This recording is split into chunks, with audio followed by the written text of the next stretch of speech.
Hello guys, I hope कि आप सब ठीक होंगे एंड प्लीज़ आप लोग मेरे चैनल को सब्सक्राइब कर दें। तो इस एपिसोड के स्टार्ट में हमें दिखाया जाता है कि बेबी कपड़े धो रही होती है, सारे घर के अच्छे से सफाई करती है और बेडशीट्स को सिखाती है। फिर बेबी देखती है कि शावना ही किचन से बाहर आता है, तो बेबी उसे लेकर जाती है और कहती है कि तुम जल्दी से फ्रेश हो जाओ, मैं तुम्हें लंच पर लेकर जा रही हूँ। फिर हमें दिखाते हैं कि वो लोग एक रेस्टोरेंट में खाना खा रहे होते हैं। फिर जब वो लोग वापस जा रहे होते हैं तो बारिश शुरू हो जाती है, तो शावना और बेबी एक जगह जाकर खड़े हो जाते हैं। शावना बेबी के आगे आकर खड़े हो जाता है ताकि वो भीगे नहीं। शावना कहता है कि कहीं तुम्हें जुकाम नहीं हो जाए। इतने में बारिश तेज होने लगती है और शावना भी भीगने लगता है, तो बेबी उसे अपने क्लोज कर लेती है। तो शावना ही मुस्कुराता है और कहता है कि लगता है कि तुम्हें भी मेरी फिक्र है। तो बेबी बस हाँ में जवाब देती है। बेबी कहती है कि वैसे तुम्हारा सारा स्टाफ 2 हफ्ते की छुट्टियों के लिए जाने वाला है ना, तो तुम्हें सबको छुट्टी दी तो ओल्ड मेन्यू को छुट्टी क्यों नहीं दी। शावना कहता है कि उसी म्यूजिक एसोसिएशन के डायरेक्टर को वेलकम करना है, इसलिए उसे काम करना है। तो बेबी कहती है कि अच्छा, हमारी न्यू चाइनीज को स्टोरी के लिए। तो शावना कहता है हाँ बिल्कुल। तो कुछ देर वहाँ पर खड़े होते हैं। बेबी देखती है कि बारिश रुक जाती है, तो शावना को कहती है कि बारिश रुक गई है। शावना बारिश की तरफ देखता है और मुस्कुराता है। तो बेबी कहती है कि तुम मुस्कुरा क्यों रहे हो। तो शावना कहता है कि वैसे ही सोच रहा हूँ कि तुम्हारे आने से यहाँ का मौसम कितना अच्छा हो गया है। उसके बाद वो बेबी को किस कर लेता है। बेबी कहती है कि हम बीच रास्ते में हैं, अगर किसी ने देख लिया तो। मैं बेबी देखती है कि 2 छोटी लड़कियां उन्हें देख रही होती हैं और मुस्कुरा रही होती हैं। तो बेबी शावना का हाथ पकड़ती है और वहां से भाग जाती है। भागते हुए वो लोग एक पार्क में पहुंच जाते हैं, तो बेबी नीचे ग्रास पर बैठ जाती है। तो शावना भी उसके साथ बैठ जाता है। कुछ देर बाद बेबी शावना को कहती है कि तुमने मुझसे पूछा ही नहीं कि मैं यहाँ अचानक कैसे आ गई। तो शावना कहता है कि पूछने की जरूरत नहीं। तो बेबी कहती है कि इतना कॉन्फिडेंस एक बार पूछ तो दो। शावना कहता है कि ठीक है, बताओ तुम यहाँ पर अचानक कैसे आई। तो बेबी कहती है कि मैं यहाँ पर इंटर्नशिप के लिए आई हूँ, वुहान में मेरे लिए कोई भी सूटेबल जॉब नहीं है और तुम्हारी कंपनी स्टूडेंट्स को इंटर्न रखती है ना। तो शावना कहता है कि हमारा स्टैंडर्ड बहुत हाई है। बेबी कहती है कि मैं सिर्फ एक ट्रेनी हूँ, तुम्हें मुझे पे करने की भी जरूरत नहीं है। तो शावना कहता है कि बिना पेमेंट की जॉब बहुत भारी पड़ती है। तो बेबी कहती है ठीक है, मुझे फिर क्या करना होगा। तो शावना कहता है कि मुझे रिश्वत दो। तो बेबी कहती है ठीक है, आज रात मैं तुम्हें डिनर पे ले जाऊंगी। शावना कहता है कि माफ करना, मैं अपनी गर्लफ्रेंड की खूबसूरती के अलावा किसी और चीज की रिश्वत लेना मुनासिब नहीं समझता। हमें दिखाया जाता है कि बेबी रेड ड्रेस पहनकर शावना के ऑफिस में आती है। तो शावना के पास आती है और उसे कहती है कि शावना, इतने में वो पीछे मुड़ती है और प्रोड्यूसर से कहती है कि इंटर्नशिप के लिए ये कुछ इनलॉजिक सा नहीं है। प्रोड्यूसर कहता है कि बेबी किसी को क्या फर्क पड़ता है कि लॉजिकल है या फिर इलॉजिकल है, तुम बस स्क्रिप्ट फॉलो करो, हमारी फिल्म तो हिट होनी ही है। कहते हैं कि चलो अब सीन दोबारा से रिकॉर्ड करते हैं। फिर वो दोबारा रिकॉर्डिंग स्टार्ट करते हैं। तो बेबी रूम में एंटर होती है, दरवाजे पे खड़ी होती है और शावना से कहती है सुना है कि आपने कंपनी इंटर्न्स को हाई कर रही है, तो क्या इसके लिए मैं सुटेबल हूँ। शावना कहता है इसके लिए तुम्हें पहले ट्राई करना होगा। फिर अपनी सीट से उठता है और बेबी के पास जाता है और उसे किस कर लेता है। फिर उसके बाद प्रोड्यूसर कहते हैं कि कट और कहता है कि किसिंग सीन बहुत ही अच्छा था, हम एक और ट्राई लेंगे दूसरे एंगल से। इतने में बेबी की आंख खुल जाती है और हमें पता चलता है कि ये सब कुछ बेबी का ख्वाब था। और बेबी फिर खुद को कहती है कि आखिर मैं ऐसे ख्वाब कैसे देख सकती हूँ। बेबी खुद से कहती है कि भूल जाओ ये सब। और बेबी ब्रश करती है और देखती है कि आज वो क्या पहन के जाएगी और कहती है कि शुक्र है कि मैंने यहाँ आने से पहले मोम के साथ जाकर कुछ शॉपिंग कर ली। इतने में बेबी को कॉल आती है और वो देखती है कि वो कॉल अर्शी की होती है। अर्शी कहती है कि बेबी तुम बीजिंग में वापस आ गई। तो बेबी कहती है हाँ, मैं कल रात को ही पहुंची। फिर वो कहती है कि तुम अचानक से इंटर्नशिप के लिए कैसे आ गई, क्या तुम अपने बॉयफ्रेंड से दूर नहीं रह सकी। तो ये कहती है हाँ बिल्कुल, और अब तुम कबाब में हड्डी बनने के लिए मत आना। तो अर्शी कहती है कि इसका मतलब तुम अपने बॉयफ्रेंड से ज्यादा अपने बॉयफ्रेंड को पसंद करती हो। तो बेबी कहती है कि तुम भी तो मुझसे ज्यादा उसे पसंद करती हो। तो अर्शी कहती है नहीं, मैं मजाक कर रही थी। फिर वो कहती है कि तुम बहुत अच्छी हो और मुझे पता है कि तुमने अब तक शाओलिन के अपार्टमेंट की सारी सफाई कर दी होगी। वो कहती है कि हाँ बिल्कुल। और फिर कहती है कि अरे मैं तो भूल गई थी तुम्हारा कमरा साफ करना। तो अर्शी कहती है कि नहीं, तुम मेरे साथ ऐसे नहीं कर सकती। वो कहती है कि मैं बस मजाक कर रही थी, तुम जल्दी से आ जाओ। फिर अर्शी कहती है कि मैं सोच रही हूँ कि जल्दी आ जाऊंगी ताकि तुम्हारे साथ भी कुछ वक्त गुजार लूँ और इंटर्नशिप भी कर लूँ। इतने में बेबी नीचे देखती है कि शावना उसका वेट कर रहा होता है। बेबी जल्दी से अर्शी से कहती है कि जब भी तुम यहाँ पहुंचोगी मुझे कॉल करना, मैं तुम्हें स्टेशन से पिक कर लूंगी। तो अर्शी कहती है ठीक है। फिर बेबी व्हाइट और ब्लैक कलर का आउटफिट पहनकर बाहर आती है और देखती है कि शावना ने भी वैसा ही पहना होता है। शावना के पास आती है और कहती है कि ऐसा लग रहा है जैसे हमने जानबूझ के ट्यूनिंग की है और अगर तुम कहो तो मैं आउटफिट अपना चेंज कर लेती हूँ। शावना कहता है कि नहीं, जरूरत नहीं है। लोगों को सोचने दो। अपना हाथ आगे बढ़ाता है और कहता है कि चलो, और फिर वो लोग वहाँ से जाते हैं। सारा टाइम बेबी और शावना एक दूसरे का हाथ पकड़कर चलते हैं और सब लोग इन्हें देखते हैं। बेबी शावना से कहती है कि मुझे वहाँ पर क्या करना होगा। तो शावना कहता है कि तुम वहाँ पर क्या करना चाहती हो। तो बेबी कहती है कि मुझे नहीं पता, बस मुझे इतना पता है कि मुझे वहाँ पर कुछ करना है। तो शावना कहता है कि अभी हम फूड मैप के लिए गेम को टेस्ट कर रहे हैं, तो कुछ दिन के लिए तुम भी वही कर सकती हो। एक बार तुम्हें हमारी कंपनी का ऑफिशियल बैकग्राउंड समझ आ जाए, उसके बाद तुम युवाओं के साथ दोनों डिपार्टमेंट्स में काम कर सकती हो और तुम्हें इंस्ट्रक्शंस फॉलो करनी होंगी। फिर वो लोग कंपनी पहुंच जाते हैं। तो बेबी शावना को कहती है कि तुम जाओ, मैं खुद बाद में आऊंगी। और मैं खुद ही युगोंग से मिलूंगी। तो शाओनाई कहता है कि ऐसा क्यों? तो वे कहती है कि मुझे शर्म आती है। तो शाओनाई कहता है कि ठीक है, मैं समझ गया। तो वे कहती है कि क्या समझ गए? तो शाओनाई कहता है कि इस मुहावरे का मतलब कि अपने पैर पर खुद ही कुल्हाड़ी मारना। में वहाँ पर ऐशवान आ जाता है और वो देखता है और कहता है कि बॉस ये यहाँ के न्यू एम्प्लॉय है। तो शाओनाई कहता है कि हाँ, ये यहाँ पर इंटर्न है। फिर वो देखता है कि इन दोनों ने हाथ पकड़ा होता है। तो कहता है कि बॉस आप दोनों। तो शाओनाई उसे हाँ में अपना सर हिलाता है। ऐशवान वहाँ से चला जाता है। उसके जाने के बाद बेबी उसे कहती है कि क्या यहाँ पर तुम सबको ऐसे ही ट्रीट करते हो? तो शाओनाई कहता है कि ऐशवान प्रोग्रामिंग टीम में है और तुम इससे दूर ही रहना, क्योंकि इसे लड़कियों से प्रॉब्लम है, ये लड़कियों से डरता है।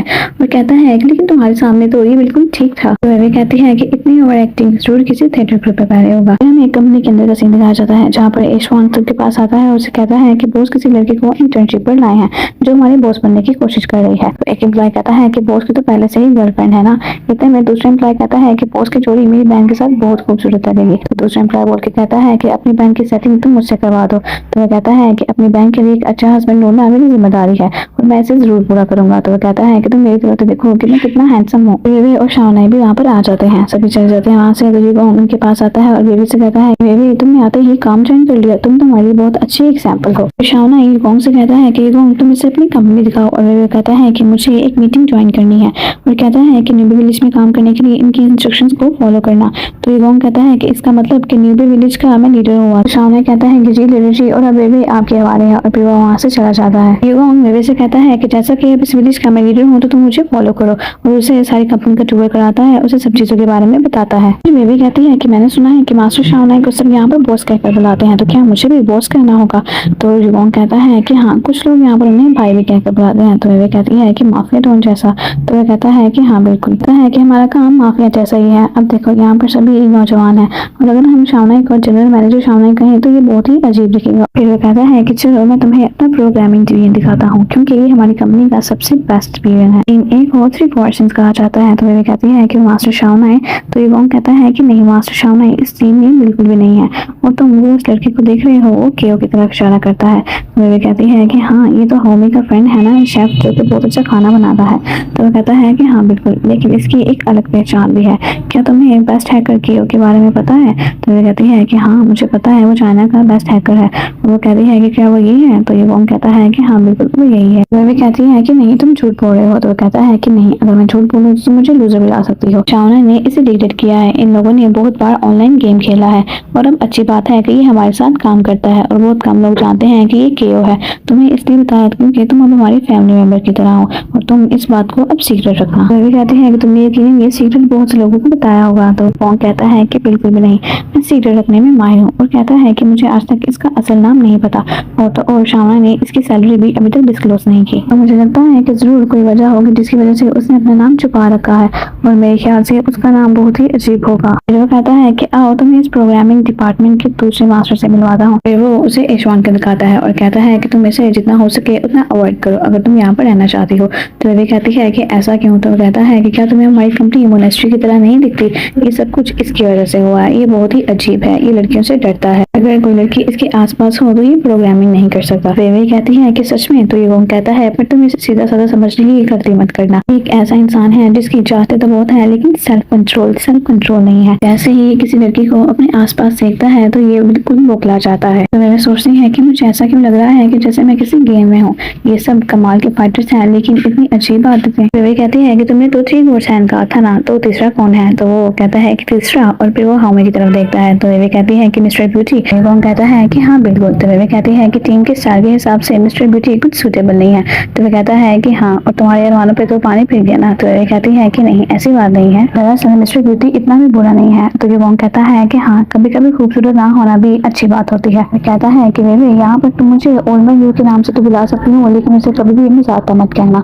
तो वे कहती है कि फिर उसे मैं क्या कहूँगी? तो कहता है कि इस बैटलफील्ड में उसे नहीं कहा जाता है। युगोंग कहता है कि समझी ना। तो वे कहती है कि कुछ नहीं, और कहती है कि मुझे ऐसा लग रहा है कि जैसे किसी ने मेरे दिल पर पत्थर मार दिया हो। फिर वो कहता है कि ये रहा हमारा आखिरी डिपार्टमेंट, एडमिन डिपार्टमेंट। यहाँ पर इतने लोग नहीं है जिनसे मैं तुम्हें बुलाऊं, लेकिन तुम इनसे अपनी अच्छे से बना कर रखना, क्योंकि जब तक तुम यहाँ पर हो तुम्हारे खाने पीने का इंतजाम यही देखेंगे। फिर कहता है कि ऑफिस टूर खत्म हुआ, और कहता है कि अब मुझे सोचना होगा कि तुम्हारा पहला टास्क क्या होगा। वो कहता है कि जैसे कि हम मोबाइल गेम टेस्टिंग पर काम कर रहे हैं, तो ऐशवान उसका इंचार्ज है, तो तुम ऐशवान के साथ साथ काम करोगी। वे कहती है ठीक है। फिर वो ऐशवांग को कहता है कि ऐशवांग ये न्यू इंटर्न तुम्हारे साथ काम करेगी, तुम इसे संभाल लेना। और वे कहता है कि वे मुझे तुम पर भरोसा है, और वहाँ से चला जाता है। ऐशवांग वहाँ चिल्लाता रहता है कि को मेरी बात सुनो, लेकिन वो नहीं सुनता और चला जाता है। हाओमी भी वहाँ पर आता है और ऐशवांग के साथ काम करने के लिए उसे गुड लक कहता है। फिर इतने में वे ऐशवांग को कहती है कि मेरा नाम वे है और क्या मैं तुम्हें सीनियर श्वांग बुलाऊं। तो कहता है कि मैं जानता हूँ तुम कौन हो और तुम मेरे पास मत आना, मैं तुम्हें गाइड नहीं कर सकता। तो वे कहती है कि ओके ठीक है। फिर वो कहती है कि मुझे तो ओल्डमैन यू ने तुम्हारे साथ काम करने के लिए कहा है। तो कहता है कि मुझे पता है, लेकिन तुम वो से जाकर कह दो कि मैं तुम्हें गाइड नहीं कर सकता।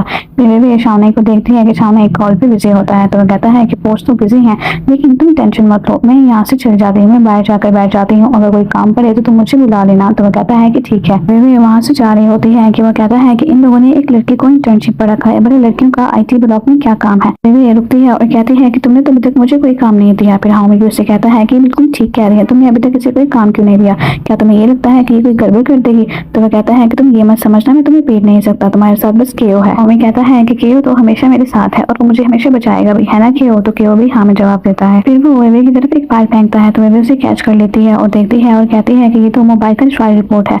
तो कहता है कि पेज नंबर 20 ओपन करो। तो देखती है और कहती है कि अनकम्पैटिबल सेल फोन प्रॉब्लम्स। तो वो कहता है कि कुछ ऐसे मोबाइल है जो हमारी एप्लीकेशन के साथ सेट नहीं हो रहे, तो हमें बस उन मोबाइल्स के बारे में इंफॉर्मेशन निकाल के लानी है। तो वे कहती है कि क्या मेरे पास सेल फोन खरीदने का बजट है। तो वो कहता है कि हमारा मैक्सिमम बजट $600 है, अगर इससे ज्यादा का हुआ तो मुझसे क्लेम नहीं कर पाओगे, और अब तुम जाओ अपनी जगह पर जाकर बैठो और अपना काम शुरू करो, और मुझे कल तक रिपोर्ट चाहिए, और अगर कल तक मेरे पास रिपोर्ट नहीं आई तो तुम मेरे पास मत आना। वे कहती है कि ठीक है। वो ये वॉन्गर हाउसी के पास आती है। हाउसी उसे कहता है कि तुम कर सकती हो, और फिर वे वहाँ पर बैठ के लैपटॉप पे अपना काम शुरू कर देती है। हाओमी शावनी के पास आता है, उससे आके पूछता है क्या तुम्हारी मीटिंग खत्म हो गई, और कहता है कि मुझे तुमसे एक बात करनी है। क्या से इवोंग का दिमाग खराब हो गया है या फिर उसने कोई गलत मेडिसिन ले ली है। हम सब जानते हैं कि ऐशवांग कैसा है, लेकिन उसने फिर भी वेवे को ऐशवांग को असिस्ट करने के लिए कहा है, और अब तो वेवे भी ऐशवांग के हाथों में है। एक तरफ वेवे है तो दूसरी तरफ ऐशवांग। तो शावनी वेवे की तरफ देखता है और हाओमी से कहता है कि मैंने तुम्हें जो काम दिया था क्या तुमने वो काम किया। हाओमी कहता है कि हम कुछ देर के लिए काम की बात छोड़कर इस बात पर ध्यान दें, मैं तुम्हारी गर्लफ्रेंड की सेफ्टी के बारे में बात करने के लिए आया हूँ। शावनी कोई भी रिएक्ट नहीं करता। तो हाओमी कहता है ठीक है चलो छोड़ो, तुमने हमारी गेम एप्लीकेशन के बारे में नई खबर सुनी, कुछ ऐसे सेलफोन्स हैं जो कि हमारे गेम के साथ कंपैटिबल नहीं है। ऐशवांग ने वेवे को ये काम दिया है कि ऐसे सेलफोन्स के बारे में पता लगा है जो कि हमारे गेम के लिए कंपैटिबल नहीं है, बाकी इसकी जरूरत क्या है, मुझे लगता है कि ये टाइम की बर्बादी है और कुछ भी नहीं। और ऐशवांग ने वेवे को इस तरह का काम दिया है। तो शावनी कोई भी अच्छा रिएक्ट नहीं करता। तो हाओमी कहता है कि मैं तुम्हें यही बताने आया था। तो शावनी कहता है कि अगर तुमने सब कुछ बता दिया है तो तुम जाकर अब अपना काम करो। हाओमी कहता है कि एक खूंखार शेर भी अपने बच्चे को बचाने के लिए ट्राई करता है।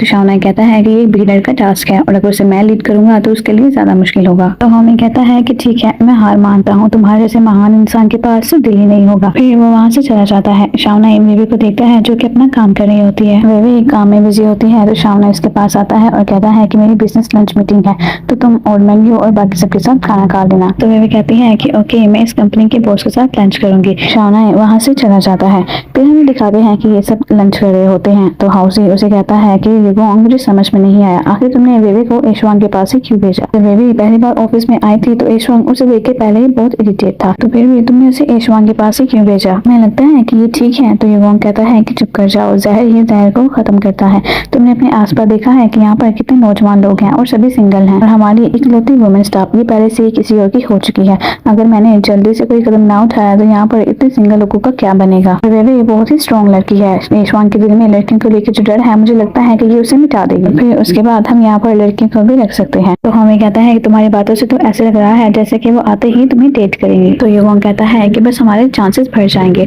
और फिर वो वेवे से पूछता है कि वेवे ऐशवांग ने तुम्हें कोई काम दिया। वेवे कहती है कि सेलफोन ढूंढने के लिए कहा है। तो युवांग कहता है कि कैसे सेलफोन। हाओमी कहता है कि तुम्हें ये पूछते हुए शर्म नहीं आई। ऐशवांग ने वेवे से कल दोपहर तक की रिपोर्ट मांगी है ऐसे सेलफोन की जो कि हमारी गेम एप्लीकेशन के साथ कंपैटिबल नहीं है। मुझे समझ में नहीं आता कि उसे ऐसे करना ही क्यों है। इनकम्पैटिबल सेलफोन तो अब मिलते भी नहीं है। हाउसी भी कहता है कि बिल्कुल, मुझे लगता है कि वो जानबूझ के ऐसा कर रहा है। तो युवांग कहता है कि वेवे तुम परेशान मत हो, इसे तो मैं देख लूंगा। वेवे उसे अजीब तरीके से देखती है। तो वो कहता है कि मेरा मतलब है कि मैं शावनी से बात करूंगा।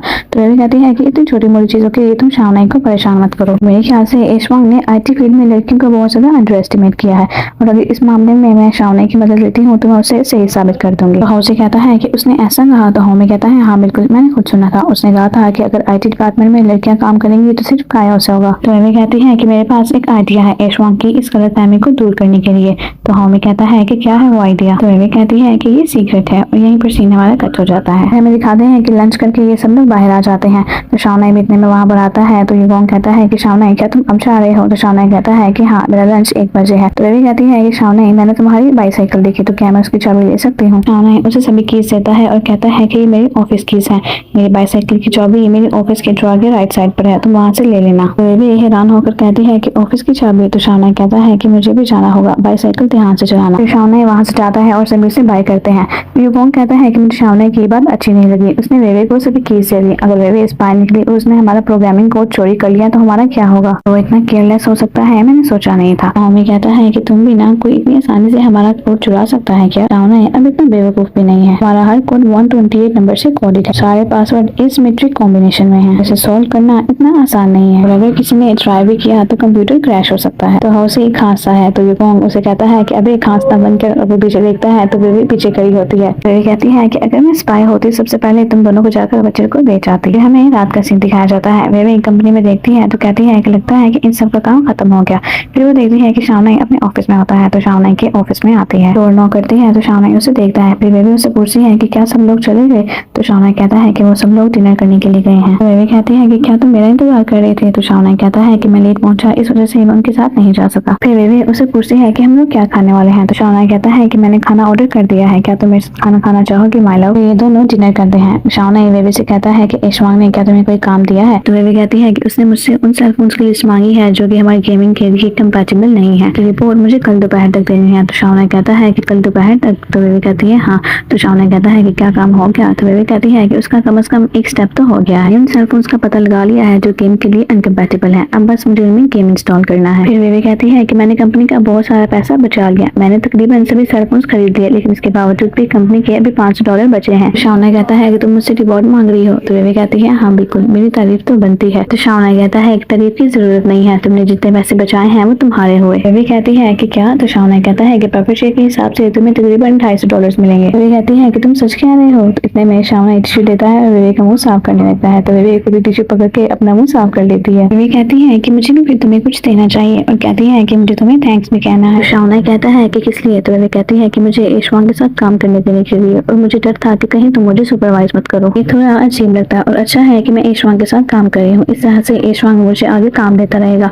और मैं काम करने के लिए बहुत एक्साइटेड भी हूँ। शाओनाई कहता है कि तुम कुछ ज्यादा ही सोच रही हो, तुमसे पीछे छुड़ाने के लिए मैंने तुम्हें ओल्ड मेन्यू के साथ भेजा था। वेवे शाओनाई को हैरत ज़्यादा आंखों से देखती है। तो शाओनाई इतने में हंसता है। तो वेवे उसे हिट करती है और कहती है कि तुमने फिर से झूठ बोला और मैंने जो तुम्हें दिया वो मुझे वापस दो। वेवे शाओनाई की प्लेट से मीट का पीस लेके अपने मुंह में डाल लेती है। शाओनाई उसे टिश्यू देता है लेकिन वेवे टिश्यू नहीं पकड़ती। हमें वेवे को दिखाया जाता है जो सभी मोबाइल में गेम डाउनलोड करती है और उनका ट्रायल लेती है और उसके बारे में रिपोर्ट बनाती है। फिर हमें सुबह में वेवे को कंपनी में दिखाया जाता है जो कि अपना सारा काम खत्म करने के बाद अपनी रिपोर्ट को फाइनली तैयार कर लेती है। जब वेवे अपनी रिपोर्ट्स और मोबाइल लेकर ऐशवांग के पास जाने लगती है तो देखती है कि शाओनाई उसे देख रहा होता है और मुस्कुरा रहा होता है।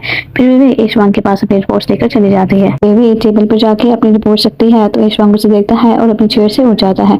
फिर वेवे कहती है कि ऐशवांग ने ये रही मोबाइल की रिपोर्ट जो कि हमारे गेम के साथ अनकम्पैटिबल है और साथ में उनमें क्या क्या प्रॉब्लम्स आती हैं वो भी इसमें लिखी गई हैं। ऐशवांग मोबाइल के बारे में पूछता है तो वेवे कहती है कि ये वो सेल फोन है जो हमारे गेम के साथ कंपैटिबल नहीं है, मैंने कंपनी के बजट को देखते हुए सिर्फ $100 ही यूज किए हैं। ऐशवांग मोबाइल्स को चेक करता है तो वेवे कहती है कि ये मैंने मार्केट से रेंट पर ली है और इन सेल फोन्स को मुझे आज ही लौटाना भी है क्योंकि आपने मुझे जो काम दिया था वो भी पूरा हुआ और वो भी आपकी दी हुई डेडलाइन और बजट में। क्या अब आप मेरे काम से सेटिस्फाई हैं? तो क्या आप मुझे न्यू टास्क देंगे क्योंकि ये टास्क तो कंप्लीट हो गया है। ऐशवांग उसे कहता है कि तुम अभी जाओ, मैं पहले ये रिपोर्ट पढ़ना चाहता हूँ। वेवे वहाँ से चली जाती है और अपनी सीट पर वापस आती है और देखती है कि शाओनाई काम कर रहा होता है। फिर वेवे देखती है कि 12 बज गए होते हैं तो शाओनाई को मैसेज करती है कि 12 बज गए हैं, तुम लंच कर लेना, मैं आज तुम्हारे साथ लंच नहीं कर पाऊंगी, मुझे आशी को पिक करने के लिए जाना है। तो शाओनाई कहता है कि ठीक है और जल्दी आना और शाम में ज्यादा देर मत करना। फिर वेवे शाओनाई को ओके का इशारा करती है तो शाओनाई भी उसे इशारा करता है। फिर हमें ऐशवांग को दिखाया जाता है जो रिपोर्ट देख रहा होता है और कहता है कि ये तो सच में ग्रेट मास्टर निकली। इतने में ऐशवांग को कॉल आती है, वो कॉल उठाता है और कहता है कि क्या बात है।